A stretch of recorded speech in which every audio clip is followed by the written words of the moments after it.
Werewolf Watch Party.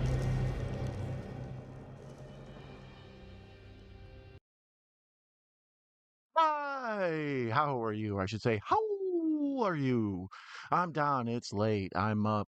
Hi. Anyways, I've overdone it with the werewolf stuff already. Anyways, we are back for another full moon movie watch along, werewolf watch party, night howl movie talk. Whatever word. I'm trying to workshop a name. What do you guys think for a name? I'm going with werewolf watch party, but it seems like it could be better, right? It seems like it could. Anyways, thank you to Mrs. Night Owl for voicing over the intro there, that very snazzy jump start there we had. Tonight we're going to be watching Werewolves Within.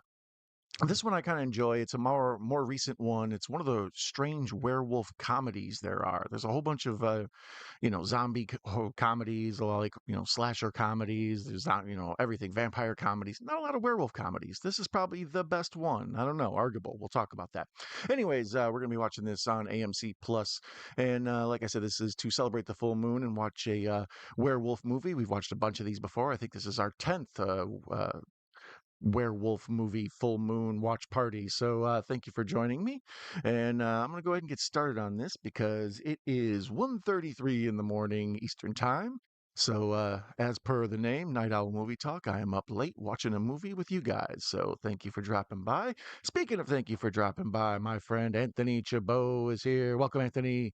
He says, "Yo, buddy, how are you doing, buddy? By the way, up to 2023 in my memoirs and saw Supergirl. It was okay. Next up is Spider-Man Brand New Day and Legend of the White Dragon, and my 43rd birthday is coming up. Once again, always a lot to unpack with Dante. That's why I love the guy. Big Tony's the man. Anyways, Season Supergirl was okay. Um, yeah, this weekend was the big Supergirl release for the new updated James Gunn DC Universe thing. So it's a bit of a flop at this point. I don't mean to be too hard on it. When something makes $38 million, you're like, oh, what a disappointment. But at the same time, comparatively, it's a disappointment. So word of mouth from the critics, real bad or mediocre. Word of mouth from my friends, not bad. It's worth watching. Don't rush to the theater, but at the cinema or streaming for sure. Maybe give it a watch. So, anyways, speaking of giving it a watch, I'm gonna go ahead and watch this werewolf movie tonight, and it will be on AMC Plus. This one came out in 2021, I believe. It's pretty decent. I'm gonna go ahead and press play on it right now. So if you're watching along, oh, sorry, I got an ad because it's AMC. Damn you! So 30 seconds of rambling here. Anyways, this one's fun. It's an independent. It um, kind of came after home video, so it never really found a home on home video. It lived in a streaming world, um, and it was one of the like top independent comedies on iTunes for a long time, I guess. So that's kind of its claim to fame is in a post, commonplace home video world. You could still find stuff, and I'm sure you could get this anywhere like boutique or whatever, but it wasn't commonplace around floating. You're probably not going to stumble into some too many dump bins. IFC Films, there you go. Anthony says, I heard Batman is getting cast. John Campea was talking about it. Yeah, I'm interested to see what happens with Batman and the casting. I mean, especially after this Supergirl thing kind of being, they need to, and especially since there's already another Batman, right? That's extra confusing, the whole Robert Pattinson thing. So, I don't know. I'm curious to see what they do with Batman in this new universe. Um, Also, yeah, Campy is the man. I enjoy his stuff. Werewolf looks awesome. Yeah, I'm intrigued by it. That's what Robert Eggers. Um, as a person who likes werewolf movies and watches a lot of them, I'll definitely check that one out right away. I found Nosferatu a bit. It wasn't my favorite, but it wasn't awful. I think a lot of people loved it, but I thought it was okay. Um, Russell is here. Evening, Don. Russell, how you doing? I believe this might have Canada ties. So that's maybe something you're interested in. I don't know. Yeah, this one is. It takes place in Vermont, and it's about this, local sheriff who comes to town, and he, transfers probably from the big city or whatever. But he comes to this new place, and he stumbles into this whole werewolf thing, and a lot of people describe this as basically Clue with werewolves. So yeah, it's like a murder it's a who done it, but it's also a horror comedy with werewolves. But the thing that struck me the couple times, this will be the third time I've seen this one. The thing that, anyways, by the way, hi Russell. The thing that catches me about it is it's just beautifully shot, well made, very good acting. The comedy is very good. Like um, I've mentioned before, a lot of the werewolf stuff is pretty eh. The ones that hit home do it awesome because relatively, like the other stuff they're compared to is just usually not that good. But this is fun. Like I said, it's probably the best werewolf comedy as far as werewolf stuff goes. You know, it's middle of the pack. There is a decent amount of horror in this. It isn't just comedy. Like it's not played totally for haha. But like as I recall, right here, there's kind of a scary scene up front with an old man in the woods being attacked by a werewolf. Russell says, "Happy early birthday, Anthony.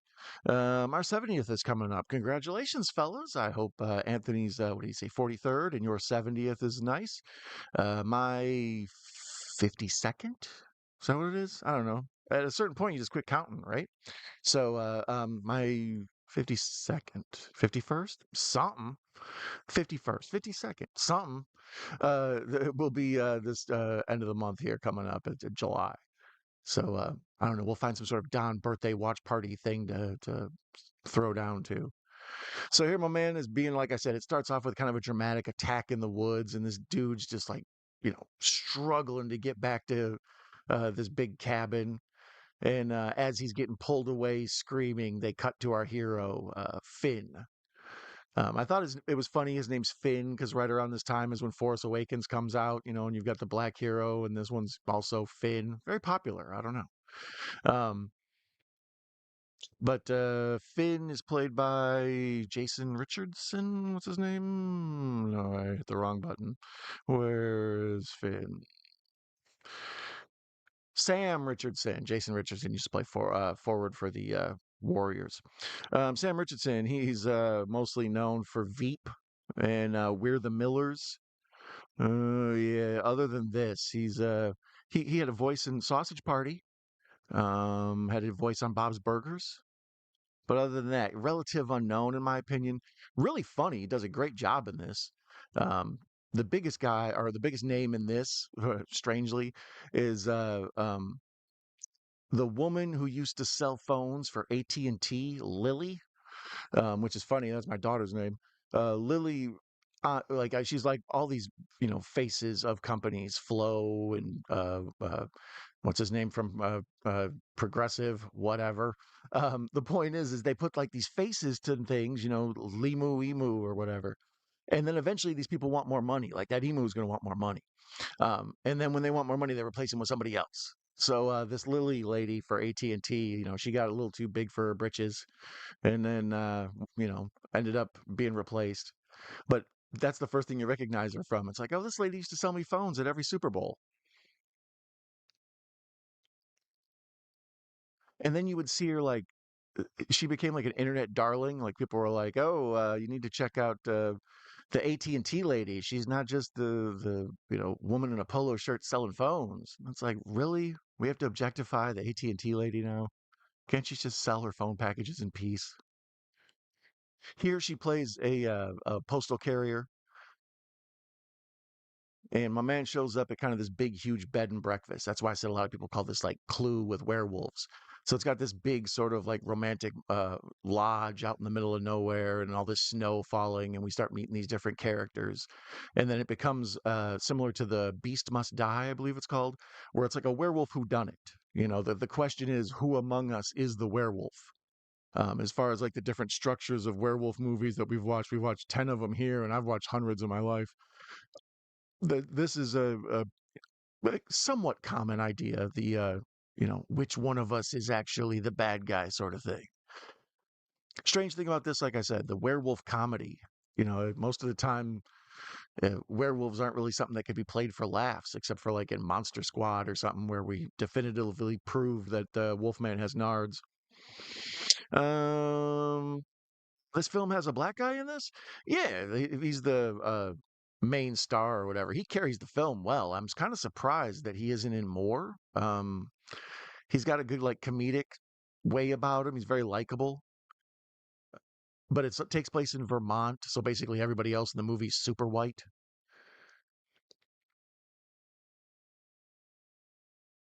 But it's kind of a quirky, like I wouldn't say Twin Peaks type town, but you get the idea. Like everybody's a character. It's not quite bizarro, but it's high. Mr. Bones is here. What's up? Mr. Bones, you ever seen Werewolves Within? One of the things about this, though, is even though it is a horror comedy, they're like the kills are gruesome. It does a good job of like balancing. Sometimes the violence is real heavy duty horror, but then a lot of times there'll be big stretches of like funny dialogue, and especially the way my man responds to everything. Finn, the lead guy, like he's sort of the straight man in this. So all these weirdos do stuff, and he just sort of kind of gets to mumble things to himself. But like all this is good. It's super well shot. Like it's a beautiful looking film. As far as like in the digital era, a lot of stuff doesn't look all that great, but this, I mean, looks like a big Hollywood movie. It it only made, or well, let's see, it was made for 6.5 million. So you'd think, oh, that's in modern day, that's pretty low budget, 6.5 million, but it made less than 1 million at the box office. So somehow, even though it cost less than $7 million to make, it's somehow a flop. But it found a big following on home market, even though, like I say, discs and stuff weren't as big when this was released.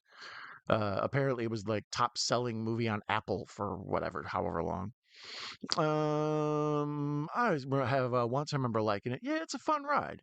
Hello, Bones. This movie's on YouTube, but it says 2025. Let me look. I think it's wrong. Let me double check. Maybe it was put out in 2025 by YouTube? Yeah, no, this is 2021, hour and 37 minutes are directed by Josh Rubin, starring Sam Richardson, sorry, Sam, and Milana Vayntrub. That's Lily from AT&T. She plays Cicely. And then the other main person I recognized in this was, let's see, where's he at? Harvey Guillen. He was in Companion, and he was really funny in that. He kind of stole a bit of the scenery in that one. Um, and then, yeah, most everybody else is just sort of, independent actors. This is an IFC film. Um, it's got like it's shot like there's the main thing that amazes me is it. I've watched so many werewolf movies and they're either like Hollywood level but still kind of and then there's like the B movie level, like shot with an iPhone, right? And there's very little like there's no middle class in werewolf movies. It's very rare. They're like The Howling and Wolfen, but other, Bad Moon. Everything else is like super low rent B movie or else like American Werewolf in London, right?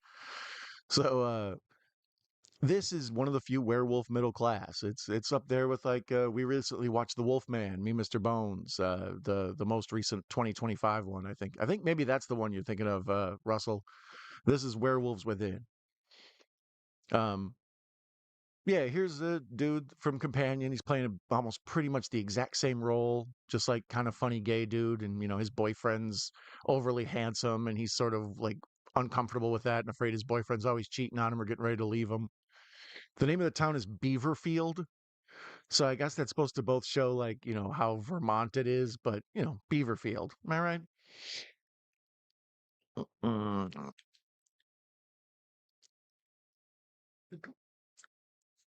So here we see the local mechanic, white trash folks. They're fun. As I recall, this angry woman who's chewing out her husband here. I think her husband gets it first.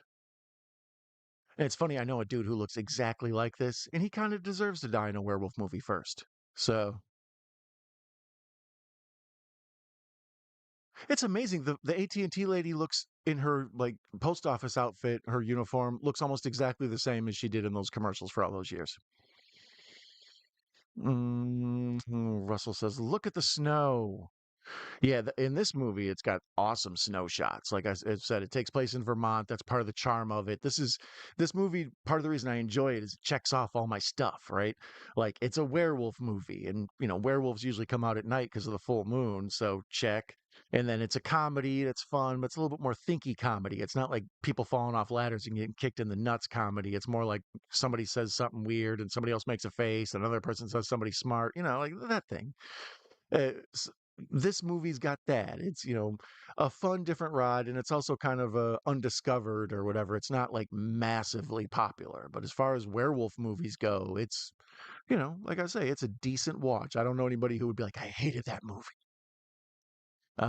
Around this same time, I also watched, I think it's called The Wolf of Snow Hollow or something like that. And it's almost the exact same thing. It's a whodunit with a local cop, and they're trying to figure out who these murders are and if it is indeed a werewolf. And it's kind of a comedic, like, wannabe, not Twin Peaks again, but you know what I mean? The whole town is a bunch of weird characters. Um, so that one's also decent if you enjoyed that, or if you saw that and you were looking for something else, this is like that. So they kind of go handcuffed together. I think this is better than The Wolf of Snow Hollow, but The Wolf of Snow Hollow is almost like a vanity project for the guy that did it. He's well, we'll watch it sometime and talk about it. It's worth watching. Once again, werewolf movie middle class. I'm watching the right film. Okay, yeah. Yeah, I'm amazed, Russell. You turned me onto that with YouTube. Sometimes when like I'm looking for something to watch for the show and I'm like, "Oh, The Matrix isn't playing or Terminator's not playing or whatever, The Last Dragon isn't playing streaming anywhere." Then I look on YouTube and sure enough it's there. Like YouTube has almost the same type of um library, I would say, rental catalog as like Tubi or something like that. Pluto, one of those bigger free sites. You got to have watch the commercials with it. But yeah, they have all sorts of good stuff on there. The Jerk. Any streaming site that has The Jerk is a winner for me. So here's this big like Midland gas memorial thing in like town that's supposed to be a tribute to this gas company that helped finance the town and everything. And it's these two big gas barrels with a giant gas smoke in the middle of it. So it's like this giant kind of penis with flames coming out of the head of it. Wow, look at that snow shot. Living in Florida, snow, I miss it so bad. So seeing some of these shots, it's like, yep, I remember that. And it's the pretty snow too. When snow first falls, it's beautiful. After like a week or two, when it's all like plowed up and dirty, and it's rained once or twice, and it just sort of accumulates like trash in it, snow looks like crap. But that first day, boy, woo wee. Bob Ross paintings. Russ says he pays for YouTube Premium. It's not a bad thing. Like I say, they got so many movies on there. I'm forever finding stuff. And then do you get the stuff that it says you have to pay for, like the regular schmoes who don't have YouTube Premium, and it says like, oh, you have to rent this one or whatever? Is that part of your package? Werewolf in a Girl's Dormitory is a fun watch. I actually was looking at that. Um, I was looking for an oddball one because we recently watched Supergirl from 1984 on the channel to discuss the Supergirl stuff, this past weekend. And when I was going through B movies, I was kind of disappointed that Supergirl 4 wasn't the B movie I thought it was. Or Supergirl 4. Supergirl isn't the movie or the B movie I thought it was. I think in my mind, and I just did it there, it gets intertwined with Superman 4. So I've always just assumed Supergirl was like a crappy, like Red Sonja, low budget knockoff of Superman. And watching it again, it was really good. I mean, at least the set design and the acting and blah, blah, blah, the score. Um, so Supergirl was kind of a disappointment as far as being a movie I could sit around and make fun of. So I was looking for some stuff maybe besides this to sort of crack on. And there's a whole bunch of bad werewolf movies. But instead, I decided to watch this one because it's more fun and lighthearted. And I'd like to give it a little pub if people are looking for someone, if they're looking for a good werewolf movie to watch, this one's worth checking out. So it needs a little bit of love. But yeah, I was looking at Werewolf in a girls' dormitory, and also Werewolf in a women's prison. Um, Also, Wolf Cop is classic. So I was looking at all those to maybe do, but I wasn't in the mood to watch something too awful tonight. This, on the other hand, is a very nice looking movie. So here the sheriff goes to see the local trapper who lives out on his own, and everybody's kind of afraid of him, and he wants to talk to him. And then the trapper, jumps out and points a shotgun at him and tells him this is his land. And so it's this whole like kind of freedom, don't tread on me sort of thing. So of course he's going to get killed by the werewolf for sure. Although a lot of people think he is the werewolf. That's the red herring or the fur herring or something. No more. Oh, Echo's here. Wolf Cop, LOL. Welcome, Wolf Cop. Echo Zero. I have the Wolf Cop 1 and 2 set. I don't think I own either on physical media, but I saw one. I never saw two. Wolf Cop's fun. I'm not gonna hate on it. Like for example, we recently, me and Bones on the channel watched the Wolfman or Wolfman, I should say, the 2025 one. And to be honest, I find the cinematography in this, like the way the movie looks and just how it sits on the eyes and stuff, like a much better looking movie. And that's a Blumhouse film, so this is just some indie thing. Like right now, they're in a video arcade in a bar, and it's all blue and orange lights, and I don't know, it's just well, well shot, good looking movie. Timestamp, Russell says, good question, buddy. It is 17, 45, 46, 47, 48, 49. Yeah, we're just kind of getting started. We're basically this movie's about an hour and 40 something like that. And this one won't have any commercials tonight because I'm watching it on AMC Plus. So oh yeah, this is where she gets him drunk off of like kombucha or whatever, and then uh kombucha, however you say that. I don't drink that stuff. And then they start doing axe throwing. Like it's one of those bars where you can throw hatchets and try to get him to stick, and then he's like, "Oh, I love any woman that gets me drunk and encourages me to throw axes." Yeah, once again, taken back. Like this is like for an indie movie that has a super low budget, really looks good. All orange and blue lighting, kind of amber. It's a pretty looking movie for a werewolf comedy.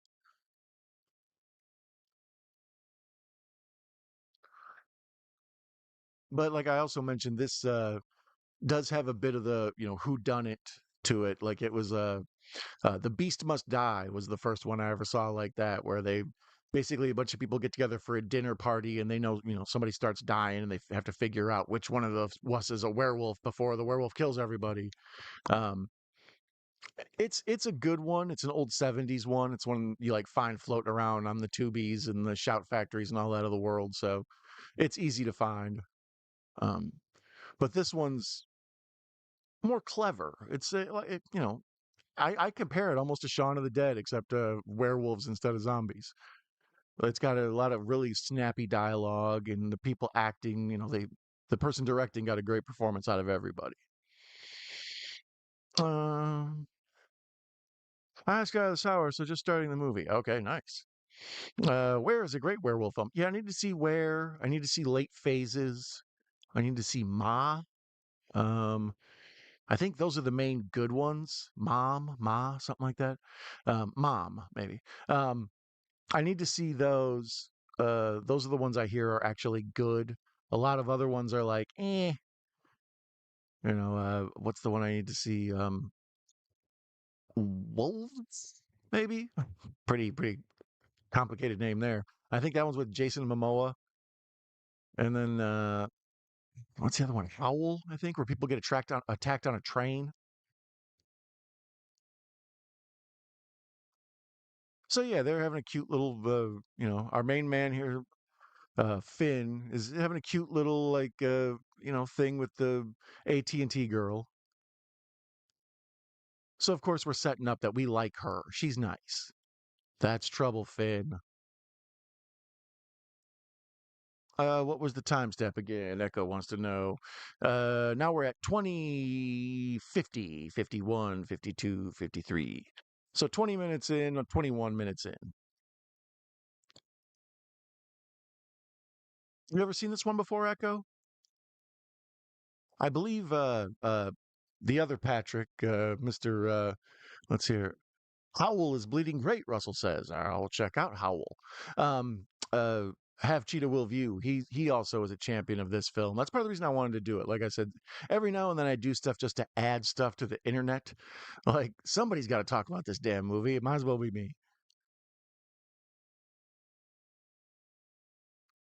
But yeah, I mean, this is nice. It's a good romantic little, cute comedy here. You root for them. They're both kind of dorks.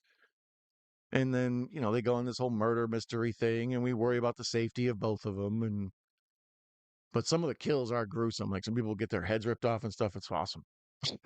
First time watch on this one. Yeah, it's decent. Like I said, it's a right away you're taken aback on your first watch of like, oh, this isn't some crap B movie, that people just shot for a weekend and then hope they got distribution. It's like, no, this is a nice professional looking, it looks like a Hollywood movie, even though it was independent. The acting is excellent. They did a really good job with this. Everybody in it kills it.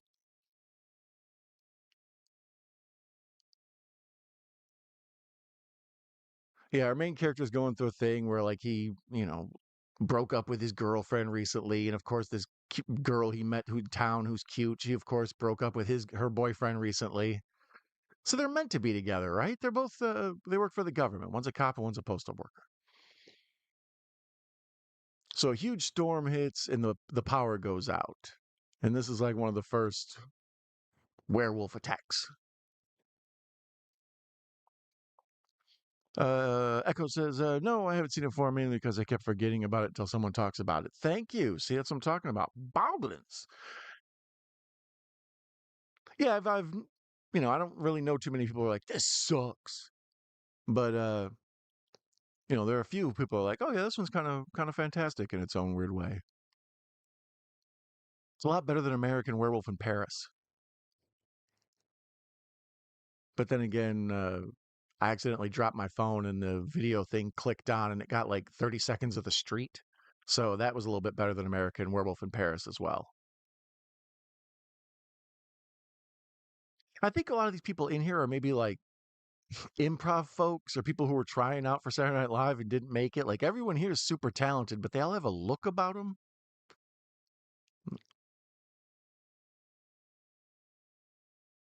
I don't know what that means either. But I just mean the cast all looks like, I don't know, the groundlings or some shit. What goes with it? Grumblies? Fugglers. Oi. I don't think any of that is English, you guys. Well, it's enough of it. So there, the local towns lady, she hears something in her house and she opens up the door and there's a loud scream, and then they cut to her coming to the sheriff to explain how her dog was eaten, and she thinks it's a werewolf. And then, of course, she's brought the gay couple with her, and they just sort of stand behind her and like make like "oh my god" faces at everything she says. They're fun.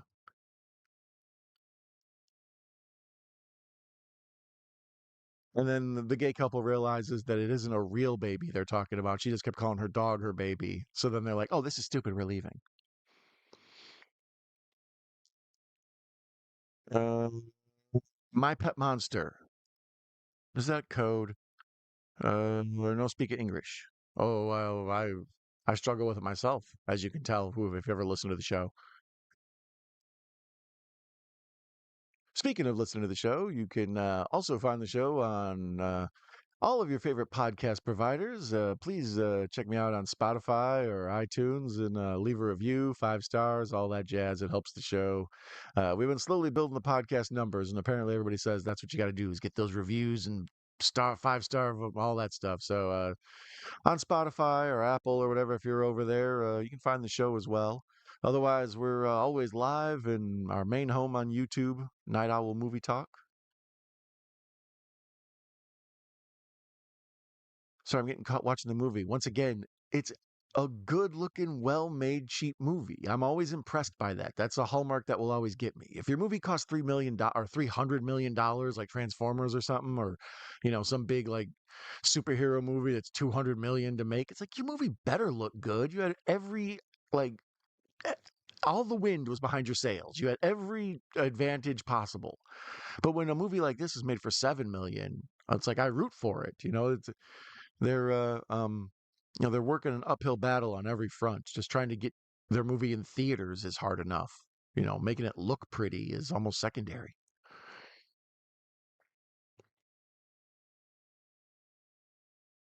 So there's a big avalanche and the road's blocked off, so they're trapped in town.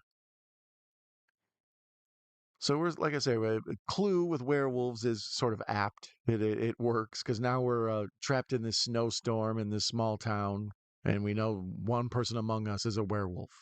Let's hope it's not Finn, because what's Ray gonna do? American Werewolf in Paris only has one good sign, the POV scene, or only one scene, the POV scene when the one girl eye pops out. And then we get a POV scene of her eyeball looking at the goods up close.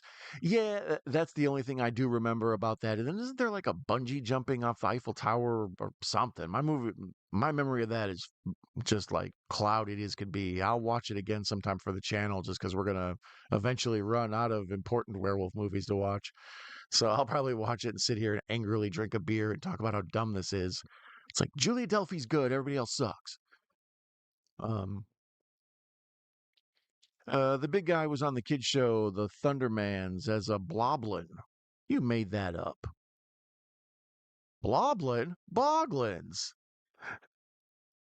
Recently, our friend Gareth Video Tasties watched The Blob with our friend at the Horror Cat Dad.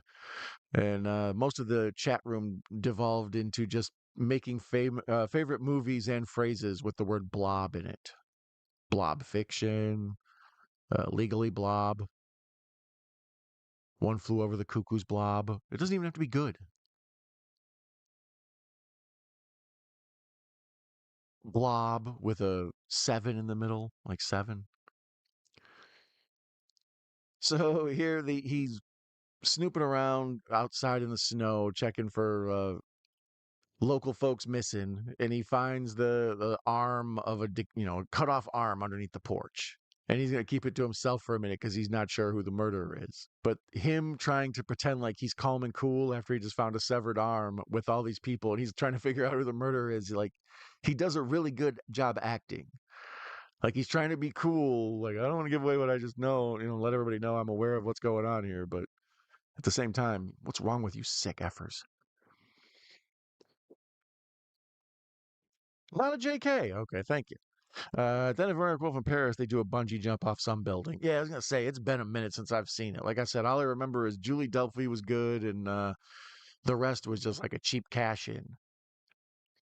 As I recall, I think it was Cursed. Maybe it was like a Wes Craven werewolf movie. I think that one was better. I don't know. I need to go back and watch some of these. So the kind of grumpy housewife lady who sort of a Karen, her husband disappeared, and now that was whose arm we found. But it's amazing how this town is kind of small. You would say, okay, what, a couple hundred people? By the time the snowstorm hits and we get into this werewolf story, it's like 10. I'm sure they probably must have threw that dialogue in somewhere, like, oh, everybody else left. So they're examining this is the Jaws scene. They're examining the dead body and discussing, I think this is a werewolf. And the other guy's like, well, it's definitely canine bites and stuff. So, they're doing the Jaws bit of business. The one lady apparently is a local. I don't know. They reveal what she is later. She's someone trying to solve this werewolf mystery, but I believe she dies also, as I recall. Spoiler alert.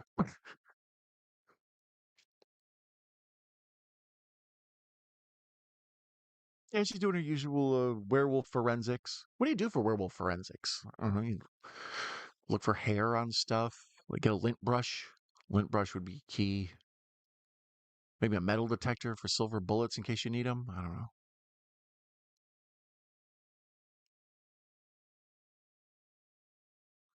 So that was a decent cut. They cover up the body with the tarp outside, and then when he lifts the blue tarp up over the camera, we get the cut to the next scene. Once again, super well made for an LB werewolf movie comedy. It's pretty damn awesome.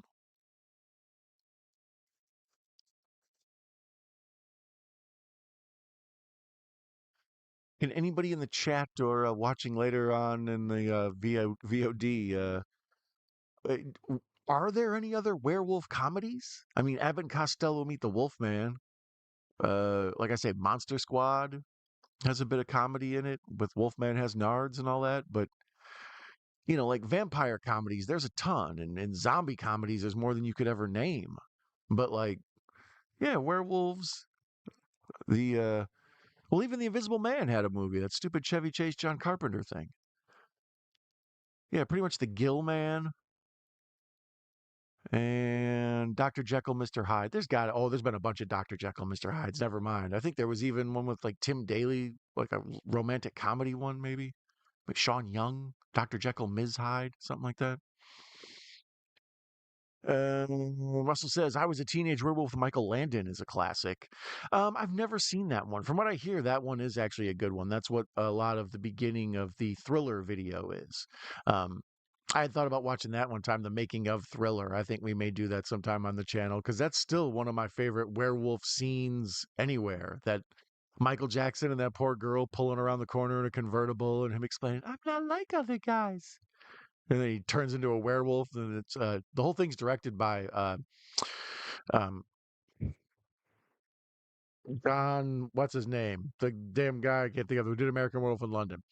Um, Landis, John Landis. Sorry, it's late. My brain farted, and I was looking at the snow, thinking about how much I miss it. It was 95 with the real feel 107 today in Florida. So seeing this snow is making me like, what snow? Werewolves on Wheels is a classic. I don't think I've ever seen that one. I think there's like Wolfman Goes to Washington or something. That one also floats around on a lot of like B movie stuff. Teen Wolf, yeah, I would say also that one's in my. We've already watched that one, and when I was looking for a place to stick this on the werewolf playlist, I was like, I think Teen Wolf's a better movie, but I actually think this is slightly funnier. But Teen Wolf is, you know, I got two rules in life: you never play cards with a man named after a city, and you never date a woman with a tattoo of a dagger on her or whatever the hell that coach says. Teen Wolf 2, da fuck, right? Teen Wolf 2 is the funniest and best movie ever. Wolf Cop, yeah, that we were talking about Wolf Cop earlier. I mean, that's so limited. Like, really, to be able to only come up with like five, a lot of people who watch movies around here. But you know, if we did what are zombie movie comedies, it's like Shaun of the Dead, Warm Bodies, Dawn of the Dead. There's all sorts of plays on of the dead. Roblins. What's up, Vintage Video? Rob's Vintage Video is in the hizzy. Welcome, Rob. Rob, you ever seen this one before? I know you're a classic movie lover, but I know you keep up with new ones too. This is a fun one. Folks are saying hi to Rob. Everybody loves Rob's Vintage Video. If you aren't subscribed to my friend, be sure to check his channel out and say hi. Um, Hi, Rob. Have a great Canada Day. Slam a cold caulk, baby. Oh, wow, this got very Boston real quick. Echo. Yes, our friend Rob is also from the Great White North. Speaking of me longing to live where snow falls. See, you got to know something's up when one of the like potential suspects in your whodunit mystery has a full forensics kit. Like, I don't know. I don't think she's totally. If you travel with a centrifuge, the likelihood of doing murder is very low. I'm racist like that. I trust scientists. Um, I've been big on werewolf movies. Now watched a few, but not many. To tell the truth, werewolf movies have never clicked with me. Yeah, Werewolf and Frankenstein are always my two main universal monsters. Werewolf because it's the nighttime one, right? The same way like Batman's the nighttime superhero. Like werewolves only come out with the full moon usually, so it's if you see werewolves in the daytime, usually something's up or somebody messed with the plot. But um, yeah, and then Frankenstein, I always just sympathize with a giant lumbering clown bumping his head into stuff. It's like, yeah, me too. Um, But see, like vampires and zombies, so overdone. Gilman, the creature from the Black Lagoon, that guy, not that overdone. And when they do movies about him, like the what's it called, The Weight of Water, Shape of Water, The Shape of Water, like stuff like that. It makes it impossible to do more because it's so good. It's like it's hard to do a B level creature from the Black Lagoon movie. Um, Wolf Cop 2, Winnipeg movie. Movies. Yeah, so here they've gone and interviewed the weird trapper guy from the beginning. Like I said, and he's total like, "Don't tread on me. This is my land. The government has no jurisdiction." He's like one of these fellows. So it's funny to see our main guy, who's very kind of thoughtful and quiet, and he reminds me a lot of he plays the role the same way Jesse Eisenberg plays in Zombieland. Everybody around him's insane, and he's kind of half like the straight man and just sort of like mumbles under his breath, like, "Of course I would do that," or "I don't know what you're talking about." So it's funny to see like this, black cop trying to like not step on the toes of this big, huge trapper guy covered in furs.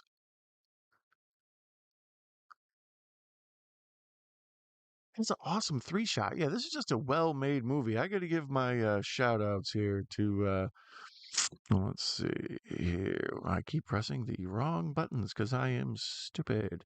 Um, Josh Rubin. What else have you done, Josh Rubin? Because your movie looks great. He is most known for Hard Eyes. All right, there you go. Werewolves Within, Scare Me, and the Creep Tapes. Oh, he did an episode of the Creep Tapes. I need to watch those. I enjoyed Creep 1 and 2.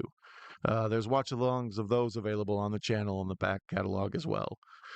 Um, Hard Eyes, Dungeon Bat Canned, Your Horror Show, Blood Relatives, Self Center. No, these are all things he helped produce. It's one of the things I hate about IMDb, when they try to like double stack people, so sometimes it gets confusing. He did Hard Eyes, Die Hard, Death to 21, Werewolves Within, Scare Me, Tond, Boondoggle. Um, yeah, pretty much just this and Hard Eyes at all as anybody would know him from. But I that was one of the things I said about Hard Eyes is I thought it was a really good looking film. A lot of once again the horror genre is filled with like crap, low level like I admire the idea of, hey, let's make a movie. Well, do we have a script or anything? No, we got, a cabin and two girls who are willing to show boobs. Let's get out there. That's pretty much the plot of most horror movies. It's like, well, we got some Halloween special effects, and my friend's girlfriend is willing to get naked, so let's get out there. Let's do this. So when you see a well-made, well thought out, well written, good dialogue horror movie of any genre, it's like it's fantastic. I should say subgenre.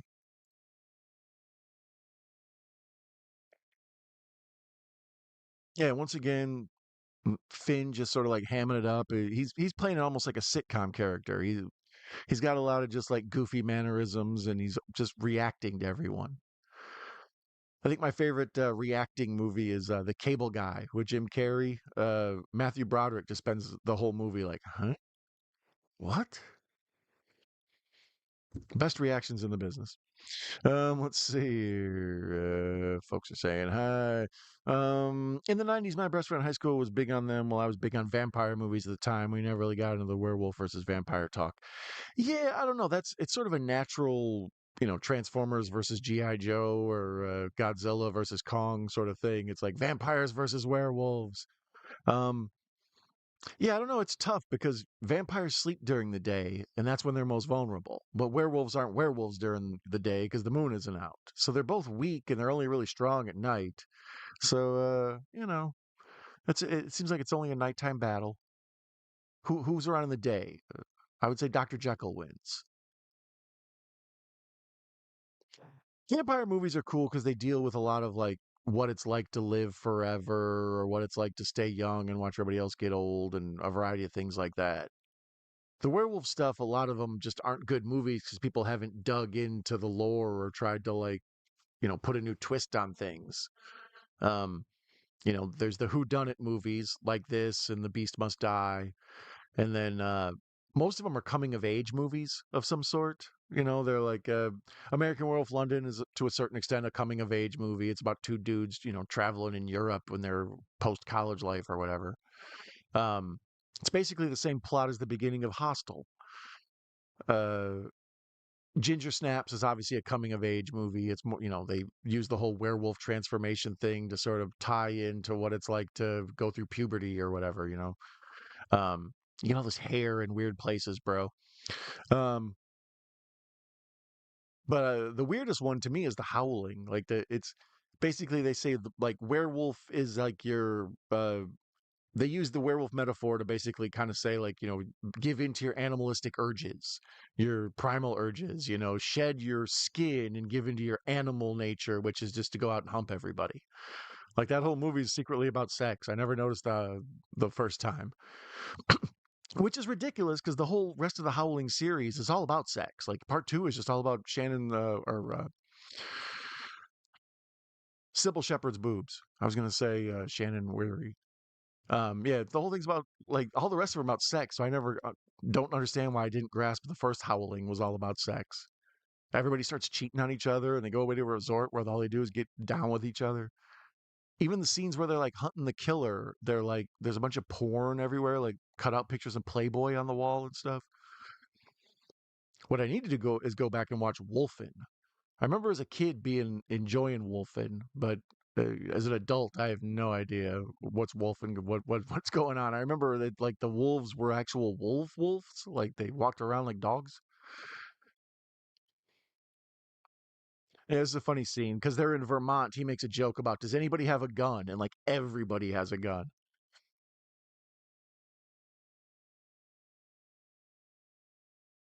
Mm, I think the reason we ever did the Vamp versus Wolf talk is because we were worried it would end our friendship. I that's how it is with politics and sports teams with me with some folks. The Werewolf Girl was okay. I haven't seen that one. I would recommend Ginger Snaps. Bad Moon was cool. Bad Moon is interesting. It's I thought about that's on the to do list obviously because it's one of the actually decent werewolf movies. Um, but even that, it's just sort of a weird plot. Like a dude living, I don't know, somewhere in a foreign country gets bit by a werewolf or attacked by a werewolf, and he comes and stays in his sister's backyard in like an RV or whatever. And then she starts to suspect he's a werewolf, and then there's a big werewolf fight at the end. And I believe the dog is like the guy that saves the day. It's been a minute, but it's just like sort of just a generic excuse to have a werewolf story. Out of all of them, it probably has the least amount of subtext. Well, Wolf Cop maybe has a little bit less, but love Bad Moon, love Dog Soldiers. Yeah, we did Dog Soldiers on the channel. Dog Soldiers is very little subtext or metaphors in that. That's just pretty much. It'd be really cool if werewolves fought dudes with machine guns. Same old thing. We'll get out in the cabin. We'll have these werewolves attack. It'll be scary, and then the army guys and all that go down. It's fun. It borders on action.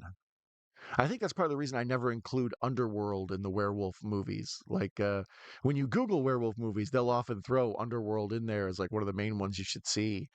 And I don't know, I always just consider those like a different type of werewolf or something. I enjoy the werewolf as a curse metaphor or story more than anything. I like somebody gets bit, they know they're going to turn into a werewolf. They get scared about the safety of the people around them. They slowly start to go crazy from worrying about everything and the fear of it all. Then they basically find a way to die at the end of the movie, and it's a tragedy. You know, American Werewolf in London. That's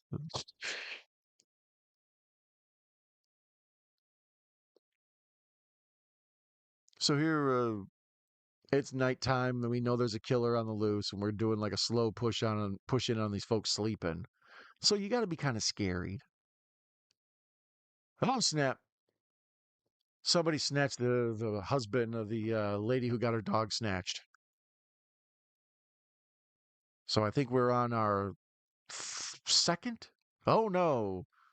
So the local white trash lady who runs the junkyard, who wears hockey jerseys the whole time, looks kind of like a female version of Kevin Smith.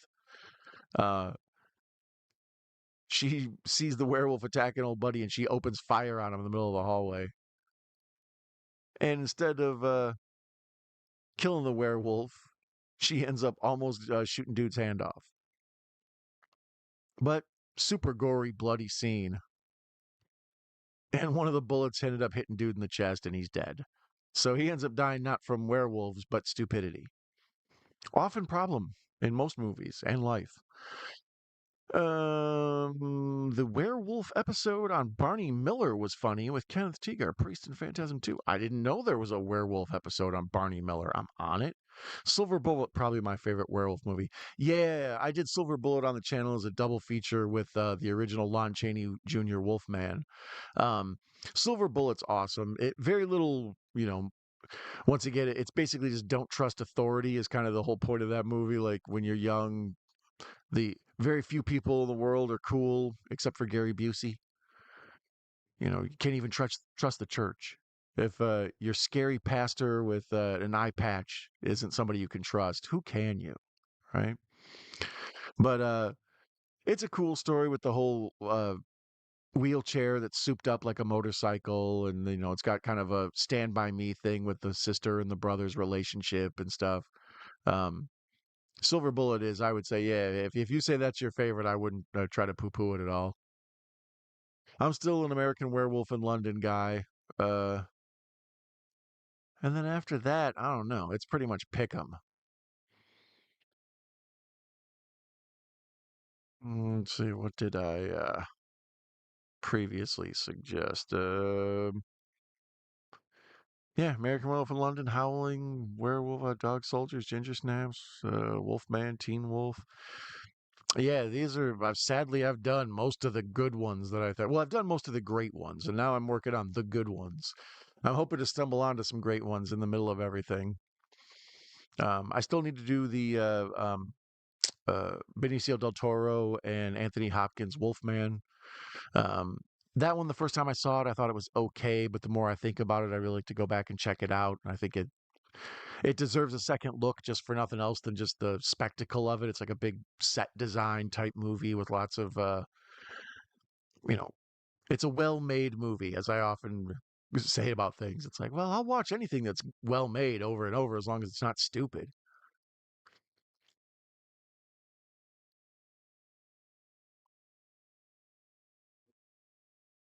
So now even the scientist forensic doctor lady with the centrifuge even has a gun. This whole town is strapped, bro. Silver Bullet, probably my favorite. Oh, Werewolves of London, wearing Zevon. I'm a big fan, and his hair was perfect.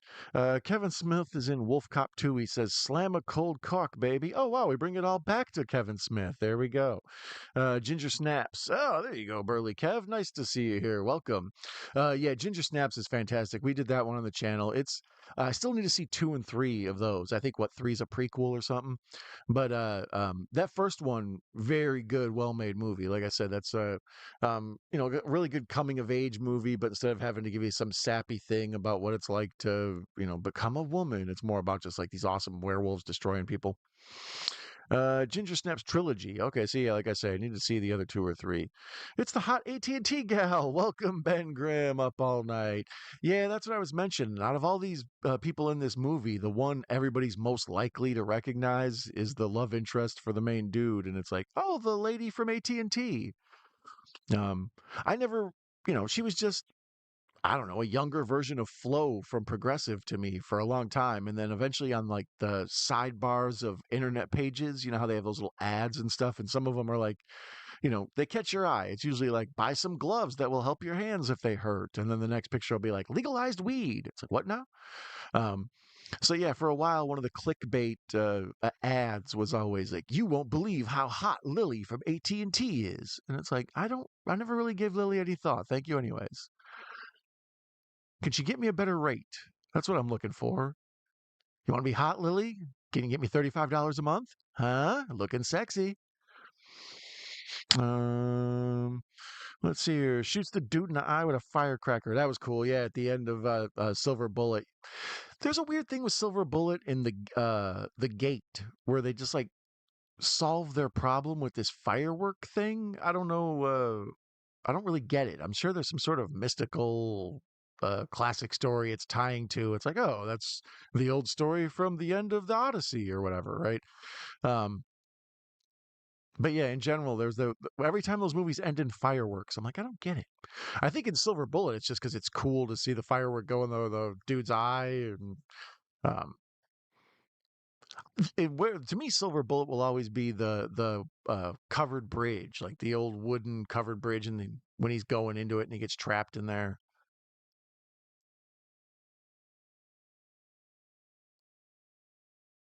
The white trash couple, I'm glad they don't die right away. They're fun because they look kind of messed up always too. Like they're always pasted and chewing at their fingernails while they're talking and stuff. And then, of course, there's the cutaway contrast. Yeah, they're scratching their necks and faces while they're talking. And every time they show them being, tweaking, we cut back to the gay couple who's like all in, perfect clothes. Everything looks all nice. It's like, you're in a horror movie, right?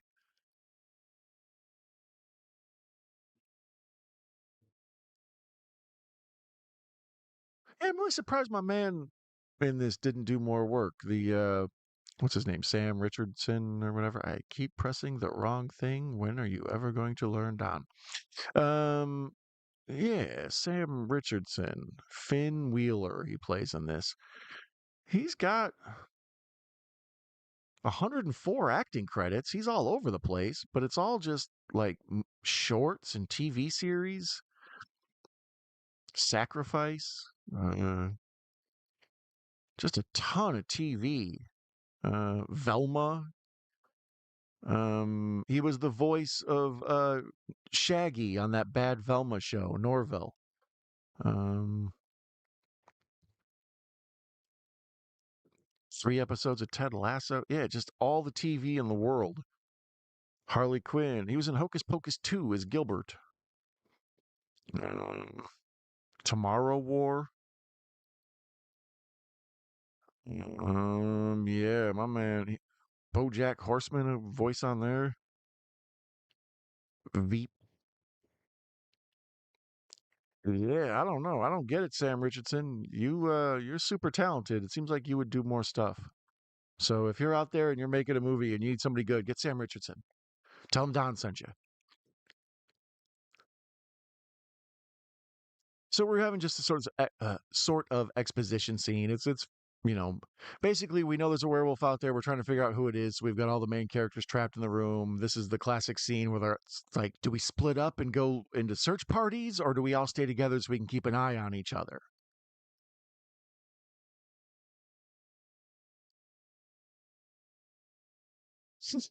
So now the meth heads have pulled their gun off on everybody, and then everybody else pulls their gun out.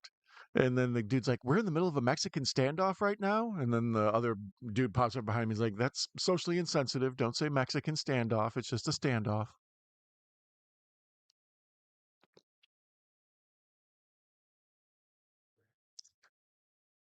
And they all keep talking about everybody's got their guns, and put your hands in the air, put your hands down. Everybody's hands, hands, hands, hands. And then the dude who got his hand bit off the scene earlier is like, "Can we quit saying hands, please?" There's just good little throwaway lines of dialogue, even in the serious, sort of bloody, tense scenes. That it's well made, but it's not too slapsticky and stupid. That's the key. Is it's not like a Saturday Night Live type movie. No offense to Wayne's World, that movie's the best.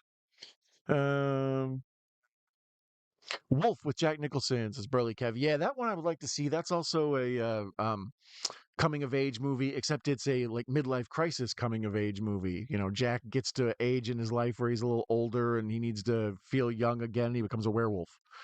Um, but that one I would like to go back and watch because I haven't seen it in years, and it's one of those where I'd like to kind of evaluate the actual film making of it. Have you seen The Beast Must Die? It has a werewolf break spot where it stops the film for like 30 seconds before the reveal of who the wolf is, so that you can place your bets. Yeah, that one. I saw that on whatever Shout Factory or whatever, but you can find it like on Tubi. The Beast Must Die. It's really fun. It's the same type of thing as this, a who done it deal. Um, a bunch of people go to a dinner party, and they know the werewolf is there, but you're intentionally supposed to be confused. It's like a rip off of Agatha Christie sort of deal. Um, I think that was the original attempt at Clue with werewolves, but Yeah, I would recommend that one. I would for sure, we'll for sure be getting to it on the channel. I threw it out in a poll last month to see if it was one people would be interested in me watching, and it came back decent. I think it finished second to The Wolfman. The Company of Wolves, Little Red Riding Hood werewolf movie is great. Yeah, that one's a weird one. I saw that a while ago when I was going through a werewolf kick one time when I wasn't had I had the flu and I was in bed for a couple days and watched like seven werewolf movies. Um, and in that one, yeah, I remember thinking it was kind of bizarre and dreamlike. And there's like isn't that the one where like out of nowhere like a Rolls Royce pulls up in front of I don't know. I'll have to watch it again. But yeah, I remember thinking it was very like artsy, cool werewolf movie. Um, a lot of the best werewolf stuff is like throwaway or like part of a story. Monster Squad, the werewolf only takes up X amount of minutes, or in Trick or Treat, there's a really good werewolf story, but it only takes up like what 20-25 minutes of the plot. Um, I think it's Waxwork. There's a whole bit of business in there with werewolves. Um,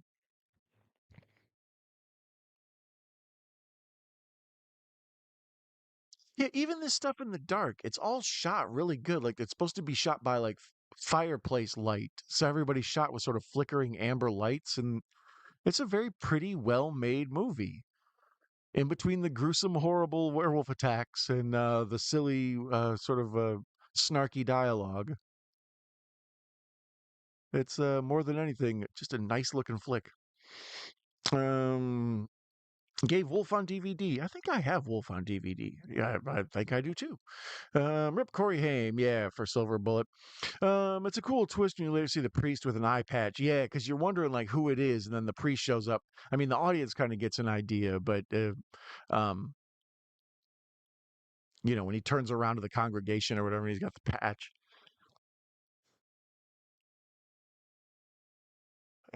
Heat Wave to Grip, Ontario, Quebec. Yep. Love the Beast Must Die. Yeah, it's a good one. It's hot AF. Yeah, I know. That's what I was whining about earlier on the stream. It was the real feel or whatever today here was 107. And I was like, I'm not going outside, like ever. I don't, the mail's here? Cool. It can be there tomorrow.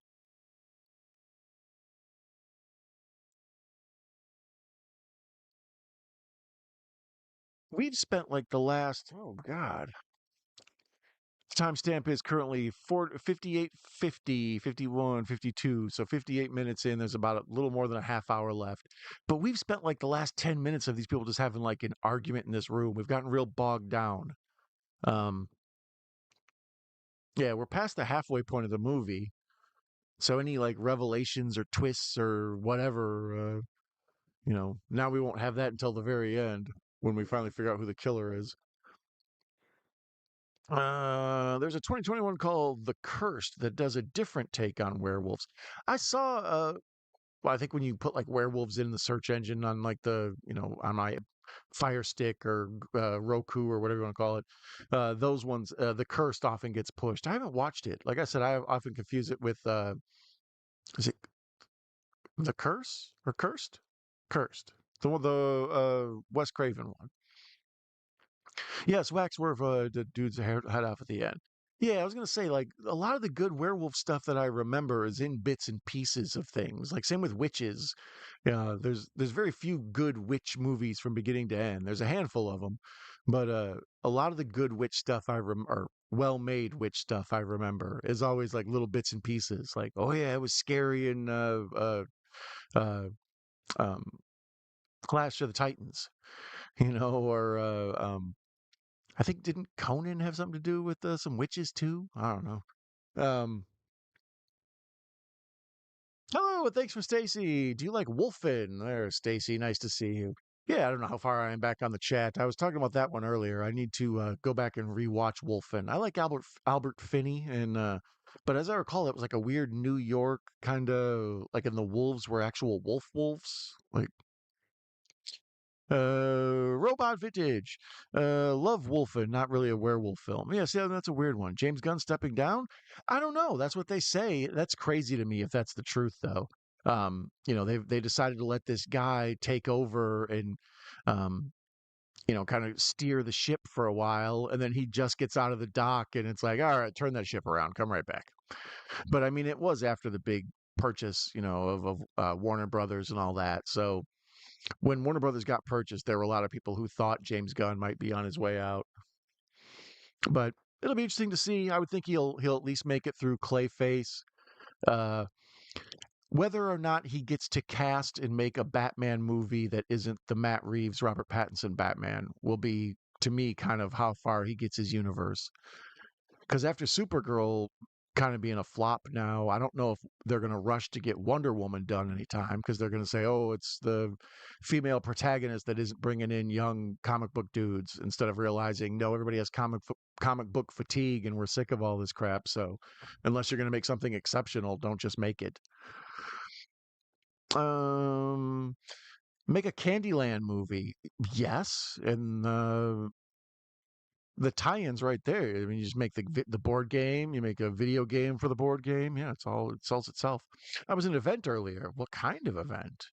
The Curse with Will Wheaton. Time for Don to take over. I might. For James Gunn, right? No, I wouldn't want that job. Because like I say, I think right now there's you would have to completely figure out. I can't even really word what I would think you would need to do because I don't think anything can be done right now. Like, if Superman made the amount of money it did and it was adequate and people thought that they were going to improve upon that, well, the only thing you could maybe improve upon with money wise is going to be Batman, and then everybody else is going to be lesser than.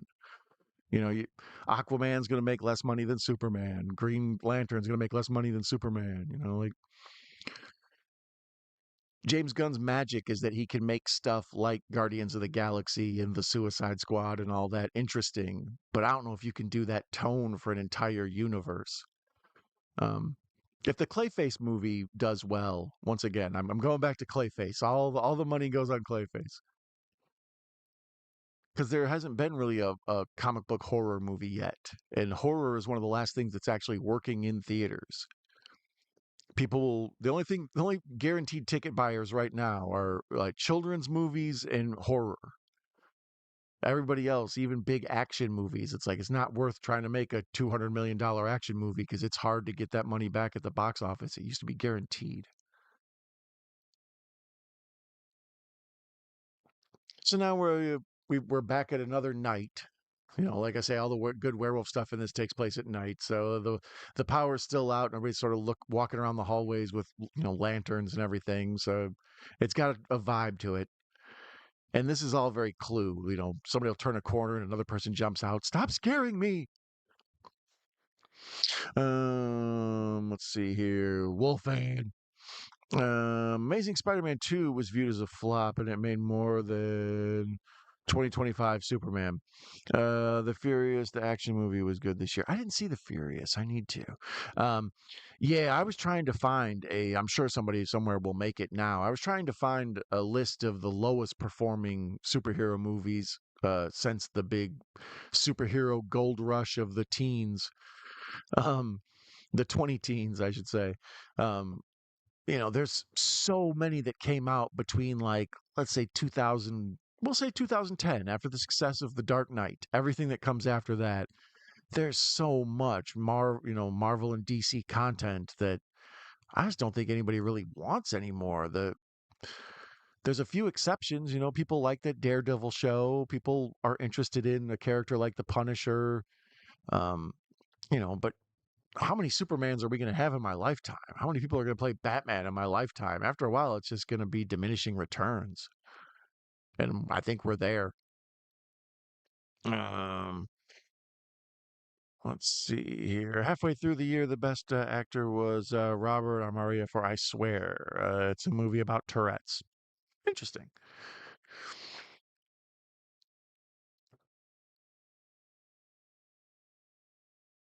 So now here the gay couple is out walking home in the snow and they're having a little spat arguing or whatever. The uh the taller of them is wearing this like gaudy white parka. And anybody knows anything about, the way blood works in horror movies, if you are, well, in any movie really, if you're covered in white or in a white room or something, you are very likely to get covered in blood.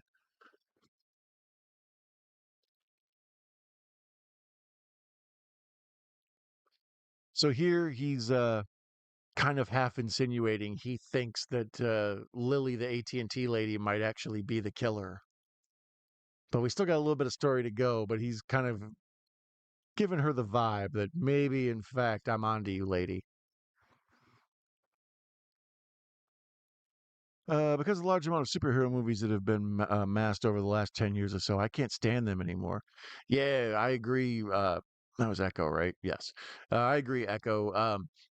It, that's the thing. I love superhero movies and I love all those characters, but they've just oversaturated the market where there's nothing special about any of them. Part of the reason Batman 89 is like one of the biggest movies of my life is because they just didn't make movies like that. They didn't have big stars in them with big, huge Hollywood directors. Now that's like everybody part of their resume. It's like, well, I got to do something scary. I got to do a superhero movie. Got to do my crime drama. That's one of the things I admire about Christopher Nolan and Steven Spielberg is neither one of them really wanted to step into that superhero genre. Well, Nolan after the Batman, I should say, because he sort of set the table for it, and then he's like, "I'm done." After Heath Ledger died and everything, I'm cool. But in that, the movies in the teens, where every fifth movie was a superhero movie, it's amazing to me the directors that didn't get in on it. You know, the Fantastic Four, directed by Martin Scorsese. Are you stretching at me? Are you stretching at me? Thing, go give me something to eat, you stupid prick.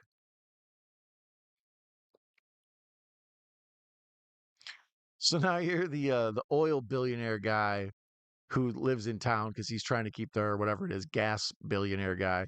Um, he's out hunting the werewolf and he has all the gear. He's got like night vision on. And he's got um, binoculars with a little like thing that holds him on his face so he can do night vision. He's got like his big old gun with a huge flashlight on the front. So all you see is just sort of this weird like technological like Cylon guy walking through the dark.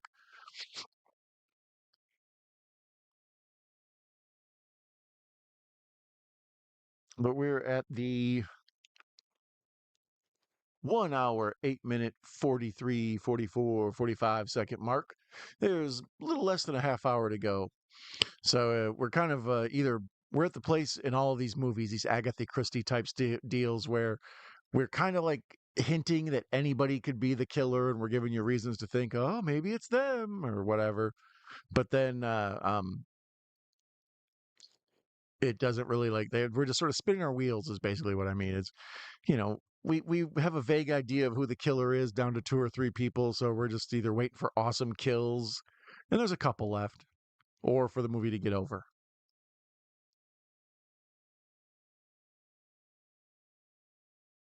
Mm, love Watchers with Corey Haim and a smart dog. I watched that. Actually, I was talking about that yesterday. Strange world, small world, Russell. Mrs. Night Owl was an avid reader, and she was telling me about some of the Dean R. Kuntz book or movie adaptations from books, and we were discussing them and blah blah blah. So I had mentioned Watchers, a few of the other Dean Kuntz stuff that they had made. Is Teaching Mrs. Tingle good? Haven't seen it. Don't watch superhero movies. Yeah, I used to love them. Like when they were rare and a big deal, I would check them out. I'd watch even Superman Returns or whatever. It's like, oh, cool, new Superman movie, whatever. But now that we're this many Supermans in after Man of Steel and then rebooting again with this new guy in 2025 and all of it, it's like, man, I just had too many Supermen in my life. Dean Kane and what's his name? Tom Wellington, something. So the meth head guy has decided the best way to fight off the werewolf is to tape a bunch of knives to his hand, so he looks like this crazy Freddy Krueger dude.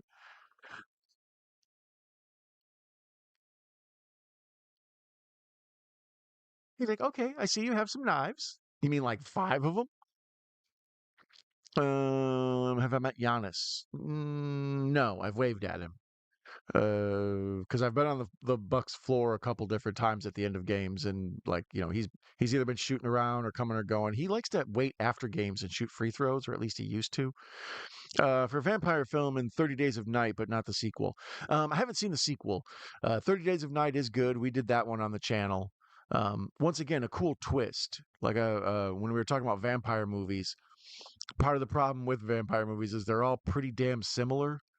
So whenever they, throw a new twist at you, something cool and interesting, um, like the idea of being in a town in Alaska where the sun doesn't ever go down.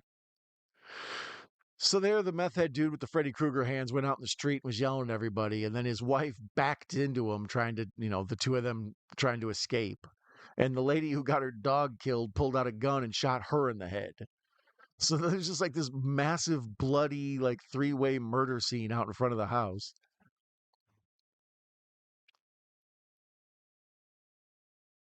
And the funny thing about this movie is they show the people comedically reacting to the murders instead of being like, "Like running away, come the cops, what are we gonna do?" Everybody's just like, "Ooh, that was ugly." Put Seattle a new NBA team. What you name it? It's got to be the Supersonics again, right? I would think so. I think they're doing what? Seattle and Vegas, I think, are the new ones coming. At least that's their predicted, what everybody thinks. I'm surprised they're not trying to get back into Canada again. They're talking about maybe Vancouver, but it's the travel issue. If all the stuff in the northern part of Canada, it's too long for a road trip to go from Atlanta up to the upper Calgary area or whatever.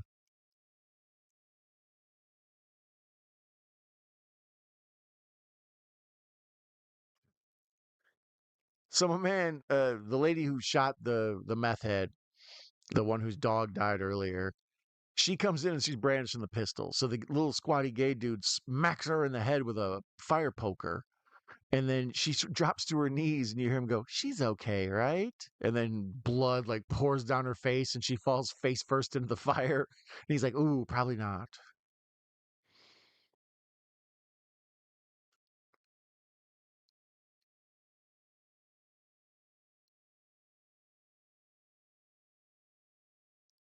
Sorry, getting caught watching this movie. It's well made. That's part of the reason I did it tonight, as I have to.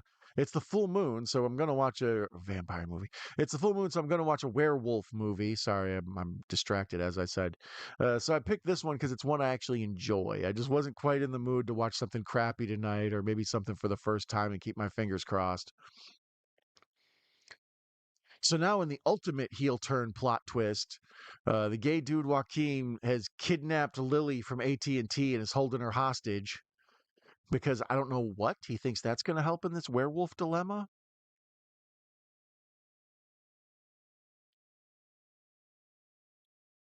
Mm, who do I cast as Axl Rose? Emma Stone. Seattle, if I remember, still owns the rights to the Supersonics team name. It's just such a cool name, and it's got a history built into it, right? You know what I mean? So it's. I used to love the old school Gary Payton, Sean Kemp, George Carl teams or whatever, even when they had Kendall Gill and all that. So yeah, I love that. I never really got into their WNBA stuff, but I'm trying to remember what they're even called. Yeah, I would imagine that the Supersonics would be their name, and then I think Vegas. They were talking like what, the Knights, the Aces, some shit. Of all the people to cheat, you picked John Kramer. I call that bad epic luck. Detective Hoffman and Saw X. Russell, you're a big Saw fan. I noticed you quoting John Kramer a lot. I haven't seen Teaching Miss Tingle. Have you seen that one? I haven't. Is she from the adverts? Oh, the Lily from the our Miss Tingle, or Lily from AT&T. Um, so now we're having this big sort of like street scene where cars are blowing up. Well, the cars are blowing up. It's that gas pipeline thing that looks like a giant penis from before. But it's this almost western scene. The sheriffs hide behind a car over around the corner, and then there's a wide shot of the gas pipeline guy.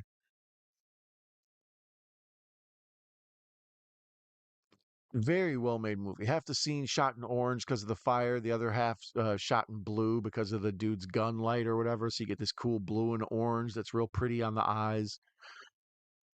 Like incredibly competently made movie. Yeah, his other movie was Hard Eyes. Did anybody see that? I enjoyed it. I thought it was fun. I remember me and my recently deceased friend, or recently departed friend, I should say, Cinephile Sanity, Cinephile World Order, Sean. Uh, he didn't dig Hard Eyes. He was like, that's like a sappy romantic horror movie or whatever. It's like, I don't think there's such a thing. So, I enjoyed Hard Eyes. I thought the mask was really cool. I thought, I figured maybe this Halloween or the Halloween after we would start seeing Hard Eyes masks, because it's a cheap one to sell, but it lights up. It looks cool.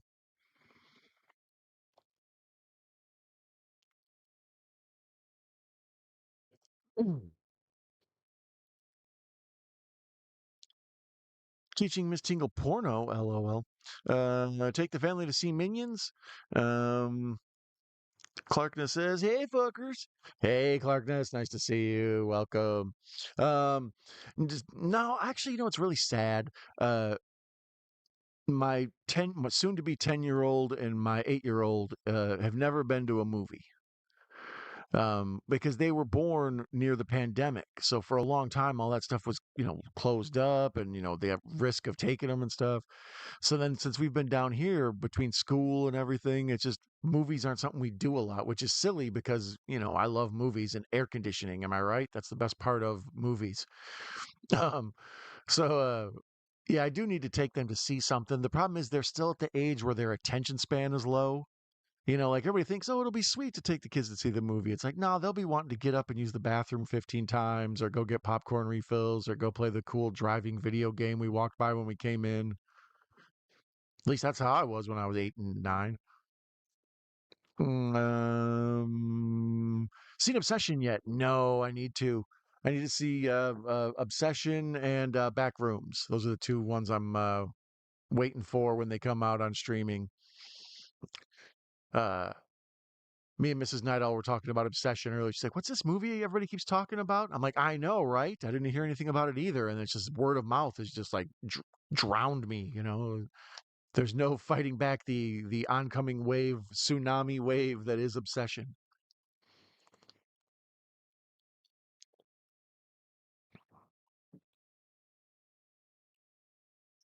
Folks saying hi to Clarkness. So yeah, here now after everything's gone down in the street and they've vanquished the evil gas mining pipeline guy, she takes him back to the we're back at Chekhov's Hatchet Lounge. um, we're back at that bar where they were throwing hatchets earlier with the video games and stuff. I mentioned how cool it was, and this is where he kind of puts two and two together, or two and tit together, I should say.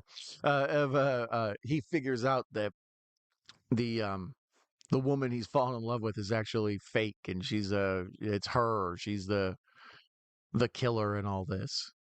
Which I enjoy because when this movie was made, like every villain of every movie from 2015 to 2023, basically, is just straight white men. You can't have anybody but a straight white man be the villain.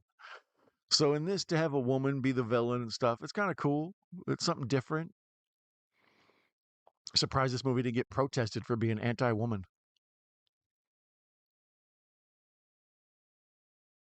But we kind of realize now that she's pretty much crazy.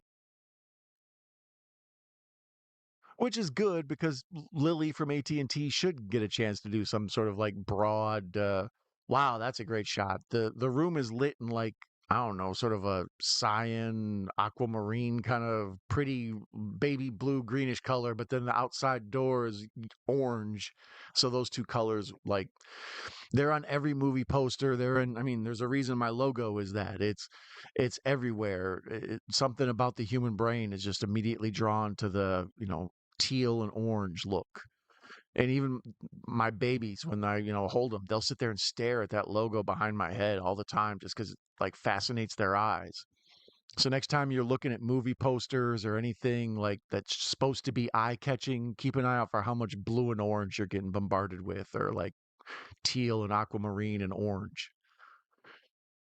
My best guess is it's a sunset, like, or fire, like, because there's something in the human brain that immediately is attracted to those colors, and I've tried to figure out why. It's like, I don't know, caveman fire shit? I don't know, something.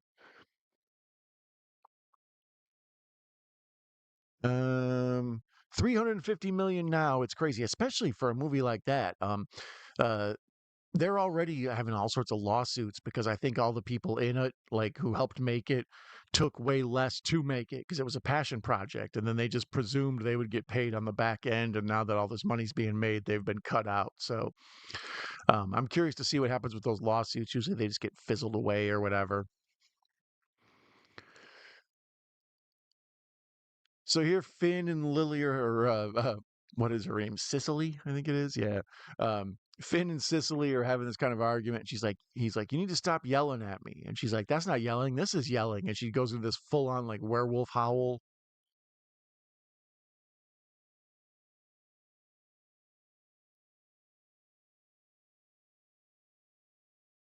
Yep. Getting caught watching. Shouldn't do that. Sorry, guys. I usually try to go by the old radio rule where if there's seconds of quiet, it's lost viewers or people's lost attention. But every now and then a movie, especially this one, like I said, it's the third time I've seen it, so I'm familiar with the tone and the beats of it all and stuff. But this time I'm particularly caught at how visually stunning of a movie it is.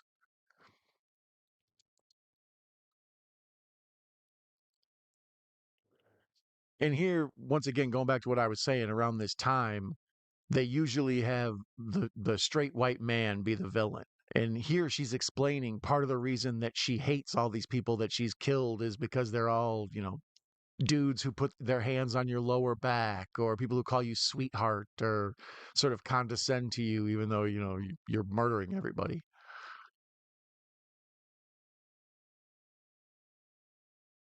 So now we're doing sort of the usual suspects thing. We're doing flashbacks to all the different stuff throughout the movie that tips you off like, oh, that was her who hid the keys. Uh-huh. If you haven't seen this one before listening to me spoil it all, I feel bad. I should have warned you, watch it up front. I assume you probably either are learning about it from me and might go check it out later, or else have no intention of watching it. And once again, I think you should. Um, Ice Cream Man is coming. Can't wait. Yeah, I'm curious about that. The Eli Roth one. Is there a good Chupacabra movie? Right? I think those are all B level movies as well. I don't know. Ben, you know who I would ask is Ben Grimm. Ben, you know any good Chupacabra movies? Because I think Ben one time told me about a good Wendigo movie, and I would put Chupacabras and Wendigos in the same boat. So now, old Lily from AT&T, she's gone from being like the sweet, plucky girl next door, basically like Sandra Bullock with giant chest, and now she's turned into like complete evil. She's like turned into Elvira. She's got heavy black eye makeup on. She looks nuts. They've done the perfect transition where the whole thing, she's like, oh, she's sweet. I like her. And I was like, oh, she's totally insane. I've been set up once again.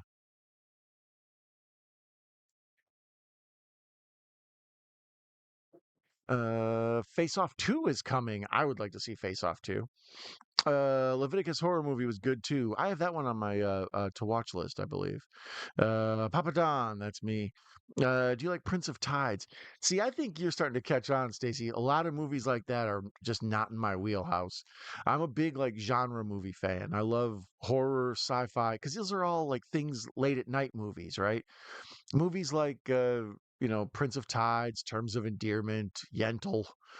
Um, uh, just variety, like talking, sort of thoughtful, well acted, well written dramas that don't have a lot of rewatchability to them.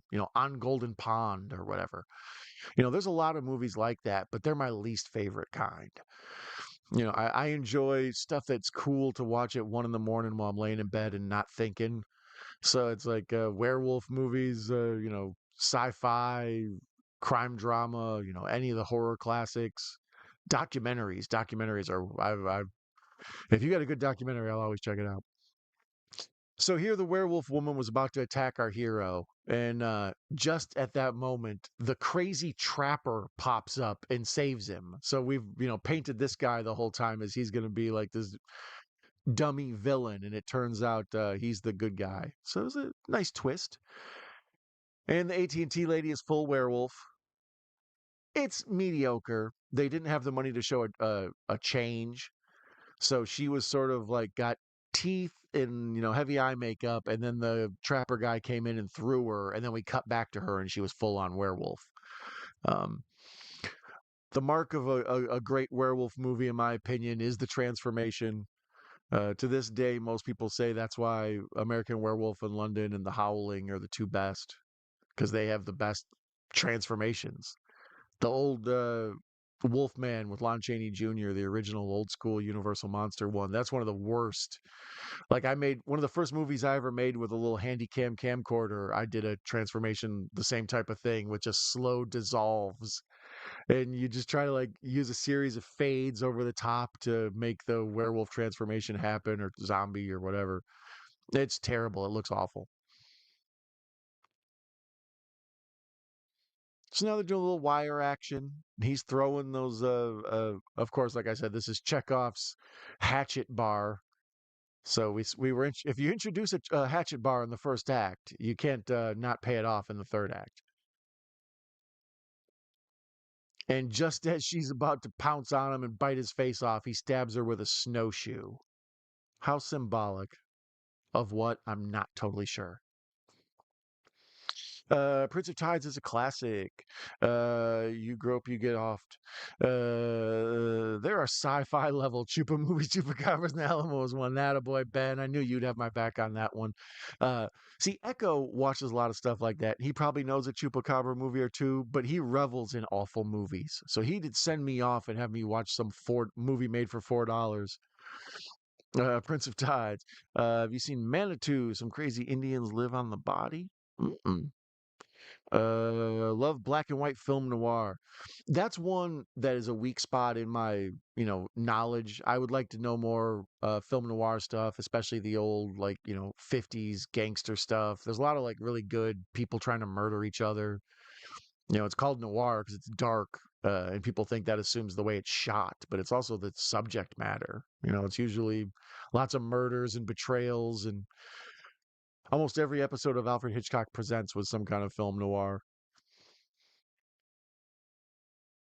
So now the sheriff and the trapper, who's been our villain the whole time, they're buddies.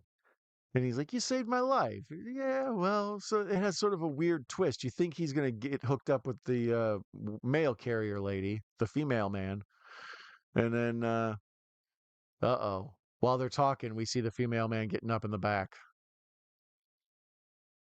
Run, Finn. Run. Run, Finn. Finn, run. Finn, just run. This Jason Momoa trapper guy can't help you.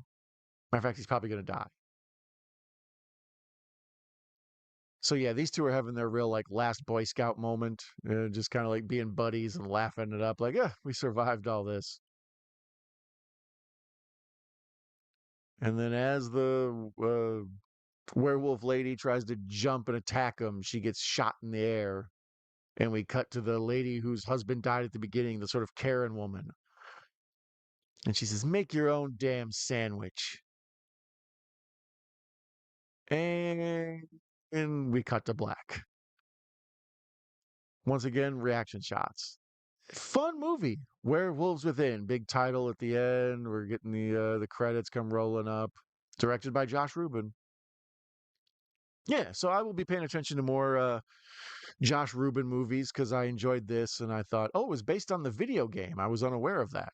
I didn't know there was a video game in front of it. If you've ever played the Werewolves Within video game, let me know. Let's see here. Xavier and Prince of Tides and Yentl. I would like to see that. Xavier does love those. Do a werewolf face. Right? I'm good at it.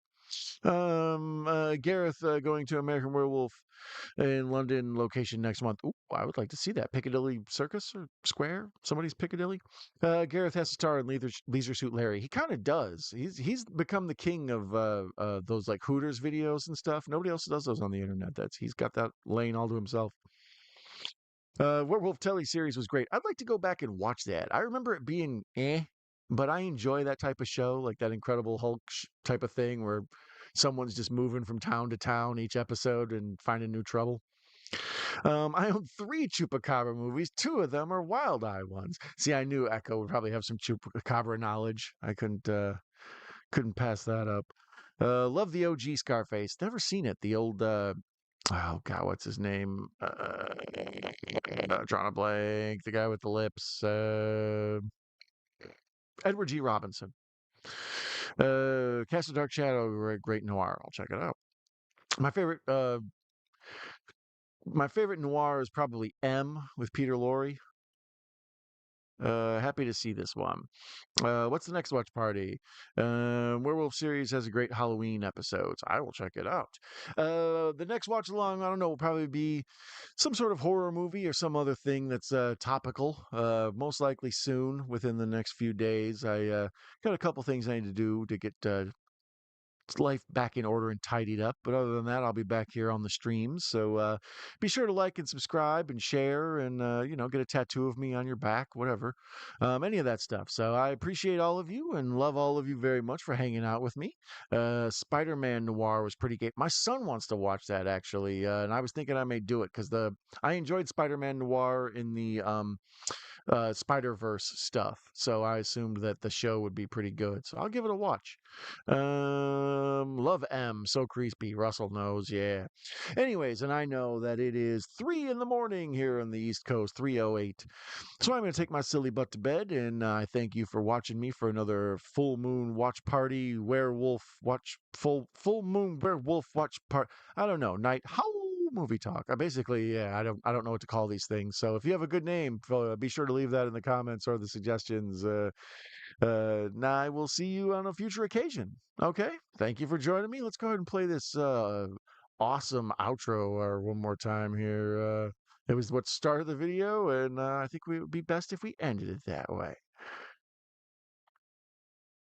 Oh, I had to stay tuned.